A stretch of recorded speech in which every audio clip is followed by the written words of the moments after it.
மாப்பிள்ளை சென்னையில இருந்து சொந்த ஊர்ல சொன்று கூட வச்சுட்டு வந்துட்டோம். பெண்கள் புயல் வந்து வரப்போகுதுன்னு சொல்றாங்க. வழி நெடு சேர்த்து தண்ணி யாரும் அது கண்டுக்கலையே.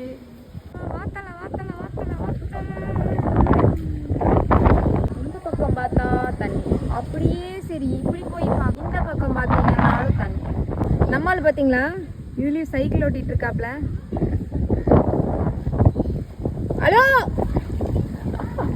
ஆமா எஸ் திடீர்னு வந்து மழை அடிக்குது திடீர்னு புயல் அடிக்குதுன்றாங்க. அதுதான் நம்ம சென்னை. ஓகே நல்லா தான் இருக்குது இந்த கிளைமேட்டும். ஆனால் அன்டில் நம்ம டெஸ்ட்ராய் ஆகிற வரைக்கும் நம்ம ஏரியாவுக்கு எதுவும் ஆகலை. ஸோ எல்லோரும் சேஃபாக இருங்க மக்களே. ரொம்ப மழை வருது, ஓடுங்க உள்ளுக்குள்ளே.